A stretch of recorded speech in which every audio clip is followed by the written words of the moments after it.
Dans 3 heures, je serai marié de force à un homme que je déteste. Shine Eason, 27 ans, observe sa robe de mariée traditionnelle comme un linceul qui l'attend. Sa seule option, s'échapper par la fenêtre avant que la cérémonie commence.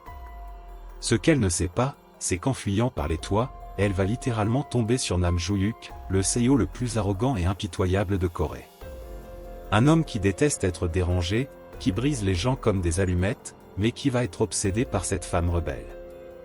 Sauf que leur histoire ne sera pas un conte de fées, ce sera une guerre de 6 mois où ils vont s'entretuer avant de s'aimer. Que se passe-t-il quand deux forces irrésistibles se rencontrent?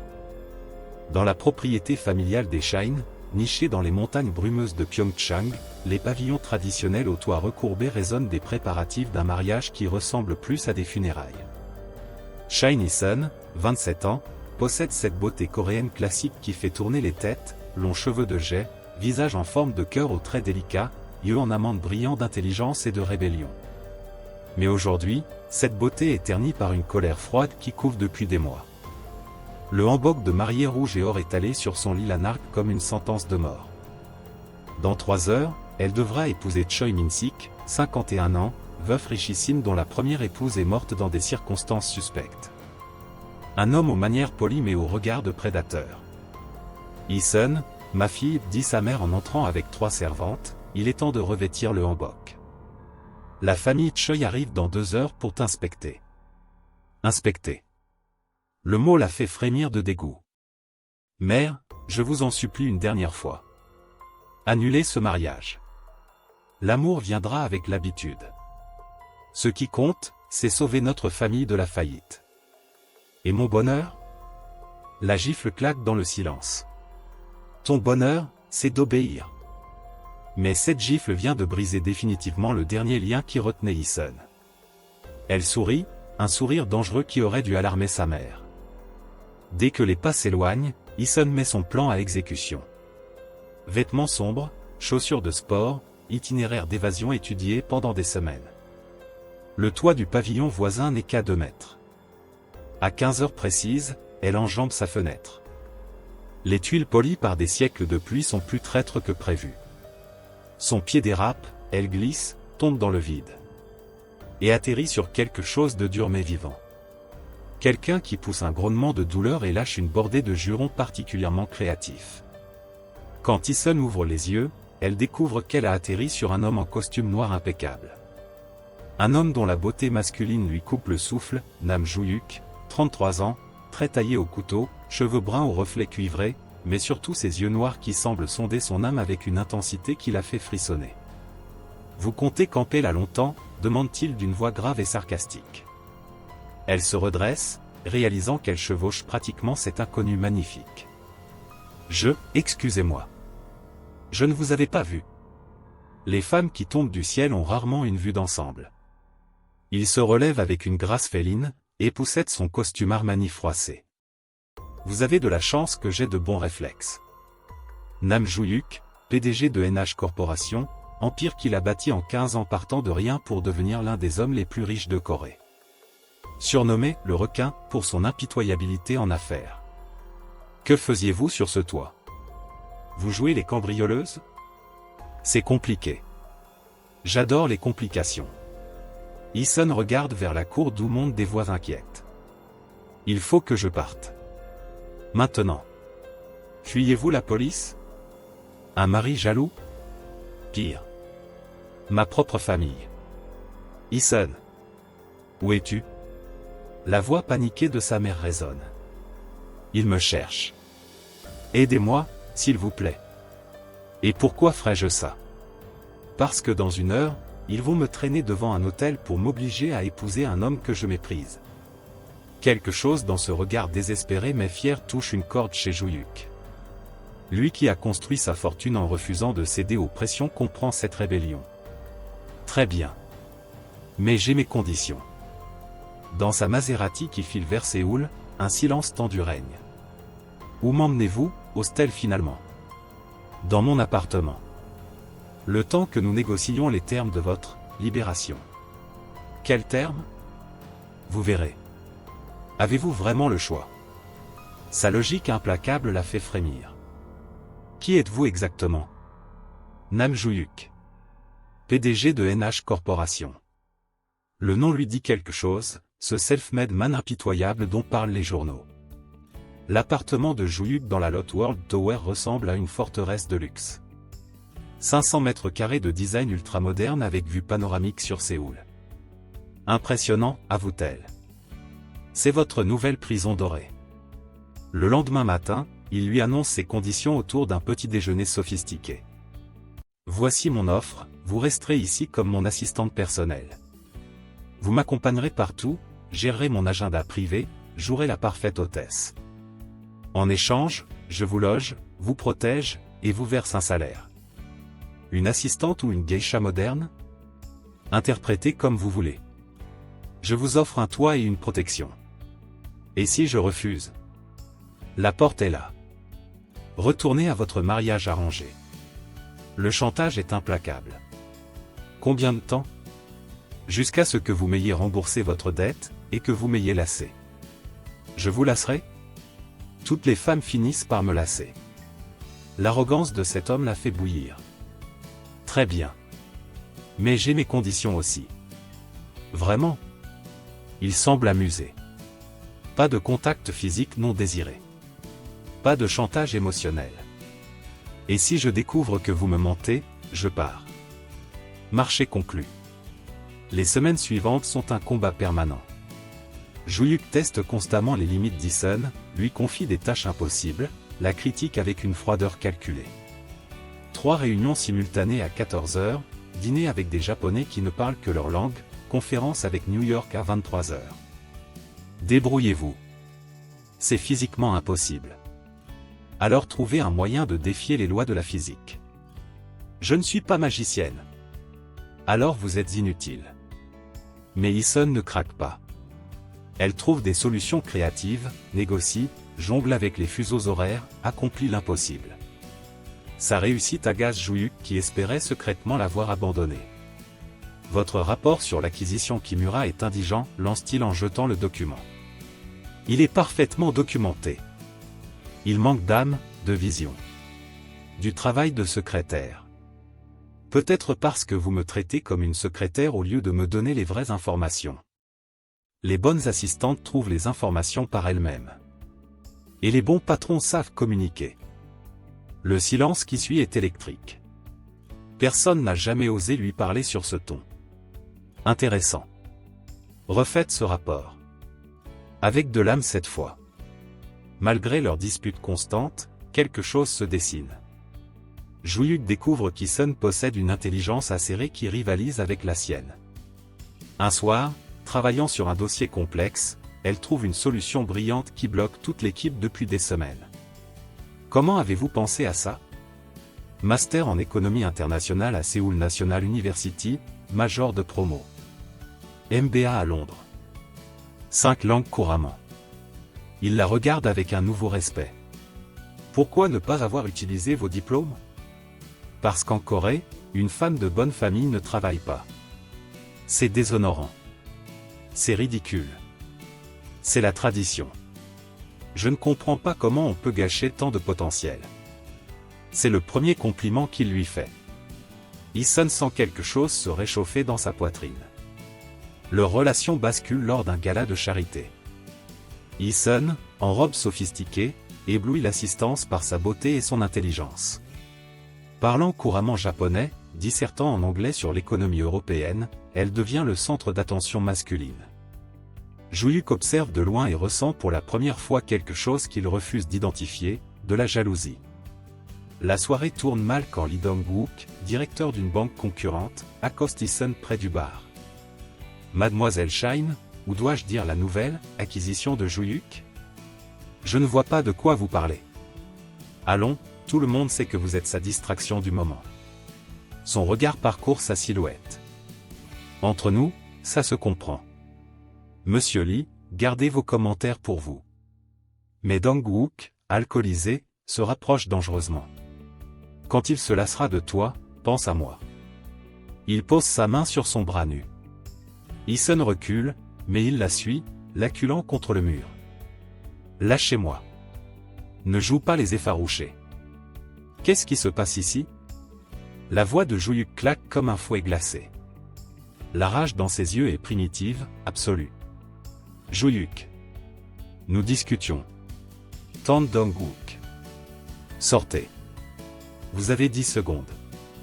Tu ne peux pas me traiter comme ça. 9 secondes. Dong-wook réalise qu'il a affaire au vrai Jouyuk impitoyable et disparaît. Il vous a fait du mal, demande Jouyuk à Eason, son expression se radoucissant. Non, vous êtes arrivé à temps. Personne ne vous manquera plus jamais de respect. C'est une promesse. Cette protection instinctive bouleverse Eason. Pour la première fois, elle voit l'homme derrière le masque. De retour à l'appartement, l'atmosphère a changé. Merci pour ce soir, dit-elle en ôtant ses escarpins. C'était naturel. Naturel? Vous venez de rompre des relations commerciales pour moi. Jouyuk détourne le regard, mal à l'aise. Je n'aime pas qu'on manque de respect à mes employés. Vos employés? C'est comme ça que vous me voyez? Comment devrais-je vous voir? Comme une femme, peut-être? Le silence qui suit est lourd. Ils se trouvent face à face, la tension presque palpable. Eason, vous jouez un jeu dangereux. Quel jeu? Vous savez très bien lequel. Elle s'approche d'un pas, et si ce n'était pas un jeu? Il la saisit par les épaules, ses doigts s'enfonçant dans sa peau. Arrêtez. Pourquoi? Parce que si vous continuez, je ne répondrai plus de rien. Au lieu de reculer, elle pose ses mains sur son torse, sans son cœur battre follement. Et si je ne le regrettais pas? Cette fois, c'est lui qui craque. Ses lèvres s'écrasent sur les siennes avec une faim désespérée. Mais au moment où elle répond avec la même ardeur, il la repousse brutalement. Non. Pas comme ça. Il recule, passe une main tremblante dans ses cheveux. Allez vous coucher, Eason. Et oubliez ce qui vient de se passer. Et si je ne veux pas l'oublier? Alors vous êtes plus stupide que je ne le pensais. Ces mots la giflent. Elle le regarde avec incrédulité, puis s'enfuit vers sa chambre. Les jours suivants sont un enfer. Jouyuk redevient glacial, la traite avec une politesse pire que ses anciennes colères. Eason, blessé, se réfugie dans un professionnalisme exemplaire. Mais sous cette façade, la guerre continue. Chaque regard qui se croise trop longtemps, chaque frôlement accidentel devient une torture délicieuse. Un matin, il lui tend un dossier sans la regarder. Les contrats Yamamoto. À réviser pour 14 heures. Très bien, monsieur Nam. Le retour au vouvoiement le blesse plus qu'il ne veut l'admettre. Leur guerre froide prend une nouvelle dimension avec l'arrivée de Kang So-young, 29 ans, héritière et ancienne fiancée de Jouyuk. Cette femme possède tout, pédigré, fortune, beauté glacée. Jouyuk, mon chéri, dit-elle en entrant sans frapper, j'espère que tu n'as pas oublié notre dîner. Eason, qui apportait des documents, se fige. Cette femme l'appelle « mon chéri » avec une familiarité qui lui vrille l'estomac. So-young, je ne me souvenais pas d'avoir confirmé. Nos parents ont arrangé ça. Il faut que nous discutions de nos projets communs. Son regard glisse vers Eason avec indifférence. Et vous êtes? Shine Eason, assistante personnelle. Ah. Une assistante. Comme c'est mignon. L'humiliation fait monter le sang aux joues d'Eason. So-young déploie une stratégie pour éliminer sa rivale. Elle commence par des pics subtils. Ma pauvre petite, vous devez vous sentir si déplacée ici. Que ferez-vous quand Jouyuk se lassera? Je ne vois pas de quoi vous parlez. Les hommes comme lui s'amusent parfois avec des femmes différentes.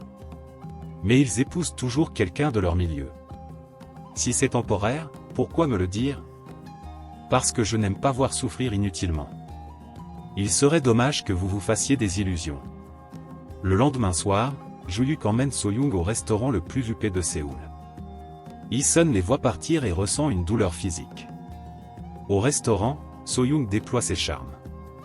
Nos parents ont raison. Nous formons un couple parfait. Ton entreprise, ma fortune, nos réseaux, nous pourrions dominer l'économie. Le mariage n'est pas une fusion. C'est exactement ça. L'amour, c'est pour les romans. Juyuk pense à Isun, à sa façon de rire, à son courage. Avec elle, il redevient un homme. Je ne suis plus le même qu'avant. C'est cette assistante qui t'a monté la tête? Sois réaliste. Elle n'est pas de notre monde. De retour, Juyuk trouve Isun qui l'attend, déterminé. Où en sommes-nous? Je ne comprends pas. Qu'est-ce que je suis pour vous? Une employée? Une distraction? Isun. Répondez. Parce que j'ai besoin de savoir. Il se lève, arpente comme un animal en cage. C'est compliqué. Non. Soit vous tenez à moi, soit vous ne tenez pas. Bien sûr que je tiens à vous. Alors pourquoi me repousser? Parce que So-young a raison. Nous ne sommes pas du même monde. Mon monde m'a rejeté. J'ai fui ma famille, mes traditions. Vous ne pouvez pas comprendre ce que c'est de se battre chaque jour pour prouver qu'on mérite sa place. Et vous ne pouvez pas comprendre ce que c'est d'être traité comme un objet. La vérité éclate entre eux. J'ai peur, avoue Juyuk. Peur de quoi? De vous? De ce que vous me faites ressentir. Elle s'approche doucement. Et moi, j'ai peur de vous aimer sans retour. Vous m'aimez? Depuis longtemps. Malgré votre arrogance, votre froideur. Je vous aime et ça me rend folle. Il la prend dans ses bras avec tendresse désespérée. Je vous aime aussi. Plus que ma propre vie. Et c'est pour ça que j'avais peur. Cette nuit-là, il ne résiste plus. Dans la pénombre de sa chambre, ils se découvrent avec une lenteur exquise, comme s'ils avaient l'éternité devant eux. Ils se regardent dans les yeux au moment de l'extase, scellant leur amour d'un regard qui vaut tous les serments. Tu es à moi, murmure-t-il contre ses lèvres. Comme tu es à moi, répond-elle en se blottissant contre son torse. Leur bonheur ne dure que 3 semaines. So-young, furieuse, contacte la famille d'Isun pour révéler où se cache leur fille. Un matin, les parents débarquent avec Choi Min-sik. Ma fille, il est temps de réparer ton déshonneur. Je ne rentrerai pas. Tu vas épouser Monsieur Choi, ou nous portons plainte contre cet homme qui t'a corrompu. Le chantage est habile, séduire une femme promise peut avoir des conséquences légales en Corée. Que voulez-vous? Demande Juyuk. Qu'elle rentre et épouse Monsieur Choi. Et si je refuse? Nous détruisons votre réputation internationale. Cette nuit-là, Juyuk prend une décision désespérée. Épouse-moi. Maintenant. Comment? J'ai un ami juge. Une fois marié légalement, ta famille n'aura plus de droits. Et tes affaires? Je m'en fiche. Je préfère tout perdre plutôt que te perdre. À 3 heures du matin, ils échangent leurs serments devant le juge Kim. Pour le meilleur et pour le pire, murmure-t-elle. Jusqu'à ce que la mort nous sépare, répond-il. Leurs ennemis lancent une guerre contre NH Corporation. Ils utilisent leur réseau pour faire pression, répandre des rumeurs, saboter les contrats. L'Empire vacille en quelques semaines. Les actions perdent 40%, plusieurs partenaires rompent. Renvoie cette fille et épouse-moi, supplie So-young. Nous sauverons l'entreprise. Jamais. Même si cela signifie la ruine? Même si cela signifie la mort. Min-sik passe aux méthodes extrêmes. Un soir, des hommes enlèvent Isun. Madame Choi, il est temps de rentrer. Je suis Madame Nam. Ce mariage sera annulé. En attendant, nous allons consommer notre union. Il s'approche, menaçant. Isun recule, terrorisé. Juyuk mobilise tout pour la retrouver. Il arrive à l'entrepôt au moment critique. Lâchez-la. Trop tard, Nam. Elle n'appartient qu'à elle-même. Et elle a choisi d'être ma femme. La bagarre est brutale. Juyuk brise la mâchoire de Min-sik, neutralise ses complices. Je suis là, murmure-t-il en serrant Isun. Plus personne ne vous fera mal. L'enlèvement permet à Juyuk sa revanche. Min-sik est emprisonné, So-young déshonoré, la famille d'Isun discréditée. NH Corporation non seulement récupère mais atteint de nouveaux sommets. 5 ans plus tard. Dans leur Hanok rénové, Isun, enceinte de 6 mois, rayonne de bonheur. Leur fille Minji, 4 ans, joue dans le jardin. Tu regrettes parfois, demande Juyuk. Quelle vie d'avant? Ma vraie vie a commencé le jour où je suis tombé de ce toit. Le destin a de drôles de façons de s'exprimer. 10 ans plus tard. Minji, adolescente rebelle, refuse un mariage arrangé plaisantin. Jamais. Je choisirai moi-même. C'est bien, ma fille, sourit Isun.